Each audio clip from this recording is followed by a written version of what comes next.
naubusan na tayo ng ilang fruits. Yan na nabili ko a week ago na yata. Yun.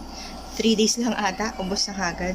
Okay, ang natira na lang is oranges and apple and lemon. Yun. So today, good thing na hindi ko na kailangan lumabas kasi meron dito sa village namin na nagde-deliver ng mga fruits. So hindi ko na kailangan pumunta ng market. Yun. So nag-message na ako sa Messenger, sa GC. Meron silang group chat dito sa homeowners. Nag-message na ako, umorder ako ng 1 kilong Indian mango at saka latundan. Yes, for my kiddos. Yeah, for the kiddos. Para yung pwede sa baby na banana. So, kuha na lang tayo ng money and then wait na lang tayo for the delivery. And then, yes, kailangan natin ng fruits kasi. So, dapat hindi yan nawawala. Especially, yun nga, nowadays, diba? Because of that virus. Damn, virus. Okay, so, wait na lang tayo ng delivery. And, yun. And, kain tayo ng Indian mango. So, nag-send na sila ng total na in-order natin online na fruits. So, nag-reply na ako na change for 500 kasi 500 yung pera ko dito. Yun, kaya kukunin pa natin sa baul yung ating money pambayad. Then, wait na lang natin ma-deliver. Darating na yon. Ano lang sila, doon lang sila sa kabilang street. Yun, so mga after 15 minutes kung tatakbo, kung naka-bike si ate, kung naka-electric bike sila, yun, kung naka-car sila, social. Mabilis lang. 10 minutes lang kasi prepare pa nila yun, babalutin pa nila. So, ayun, wait na lang tayo ng ating delivery kasi grabe, fruits. Minsan walang gana yung mga bata, ayaw nila mag-rice. Napaka-importante na meron kang fruits. So, wait na lang natin yung fruits. Okay? Naku po, napakaingay. Yung saging tsaka ano. Sa kabila lang po? 500 na lang po pala. Change for 500. Thank you po. Diyan lang ba kayo sa kabila? Mangga, daddy, tsaka ano? Wala na po sa Mangga, tsaka ano? Di pa kayo bukas? Tsaka sa akin.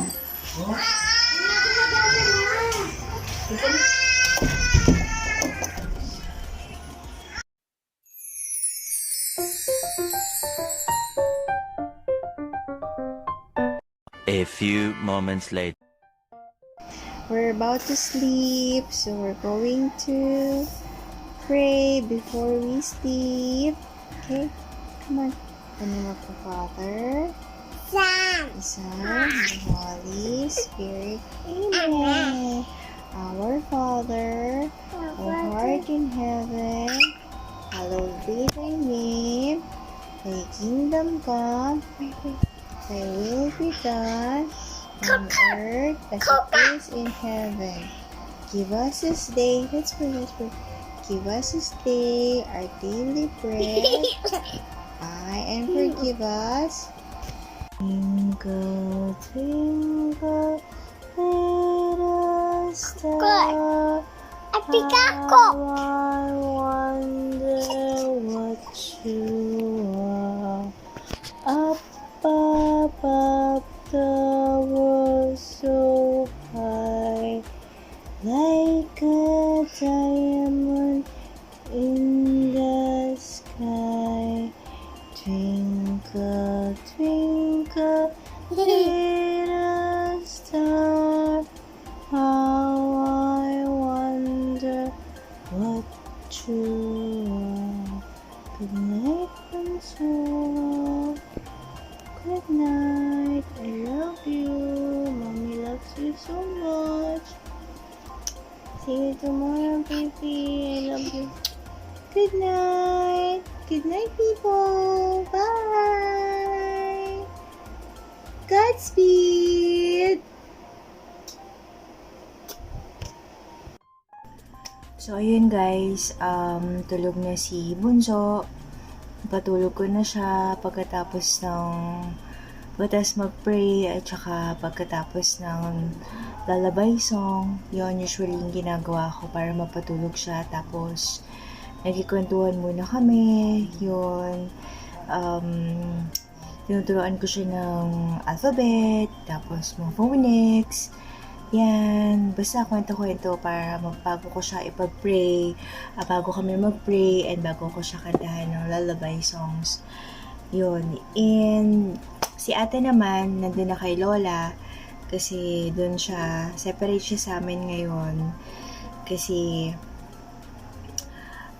minsan nagigising siya in the middle of the night, yun, nasisira yung tulog ni ate kasi si Bunso, si baby brother, humihingi ng milk pagka 2 a.m., 3 a.m., yan, tapos ang aga nagigising si ate, nagigising tuloy, hindi nakakatulog ng dire-diretso, yun yung ate niya, 7-year-old, and then si baby boy is 2 years old, so, yun lang guys, hindi pa ako makatulog, yes, ayun si Bunso, hindi pa ako makatulog, yun, nag-prepare lang ako ng water, meron akong water dito, yes,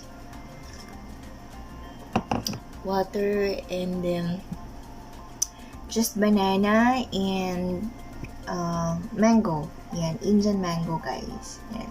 Kanina merong chips dito kaya lang kinain ko na.